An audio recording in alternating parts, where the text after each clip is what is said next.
बिस्मिल्लाहिर्रहमानिर्रहीम। अस्सलामु अलैकुम। मैं हूँ हारिस अली हमज़ा। आप देख रहे हैं सी लिसन नो। और इस वीडियो का मकसद सिर्फ़ और सिर्फ ये है कि आपको बता दिया जाए कि लैब टेस्ट का एक बार फिर से अनाउंसमेंट कर दी गई है HEC की जानिब से। और इस बार 15 तारीख़ जो है उसको आखिरी तारीख़ बताया जा रहा है और टेस्ट की मुमकिना तारीख़ 28 नवंबर बताई जा रही है।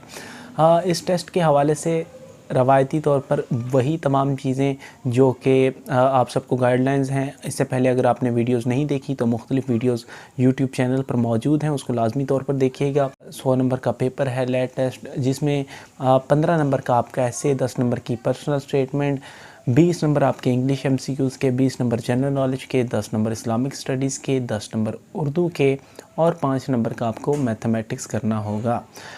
इन तमाम चीज़ों को करते हुए अगर आप तैयारी अभी से शुरू करेंगे तो यकीनी तौर पर आपके लिए आसानी होगी, बसूरत दीगर फिर आपको परेशानी भी हो सकती है।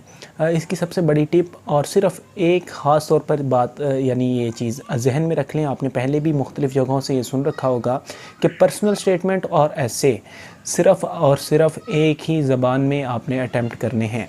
अगर आपको इंग्लिश लैंग्वेज अच्छी आती है या फिर उर्दू अच्छी आती है तो कोशिश आपने यही करनी है। कोशिश क्या, ये आपके ऊपर लाजिम है कि आप दोनों को इंग्लिश में ही लिखें या फिर दोनों को ही उर्दू में लिखें, यानी एक ही ज़ुबान में आप दोनों चीज़ें लिख सकते हैं। आपके पास ये ऑप्शन नहीं होगी कि आप एक इंग्लिश में कर लें और एक उर्दू में कर लें। यकीनी तौर पर ज़्यादा नंबर किस में आएंगे, जिसमें आपने सही लिखा होगा। तो अगर आपको उर्दू ज़बान आसानी से आती है तो उर्दू में लिखिए, अगर इंग्लिश आती है तो इंग्लिश में लिखिए।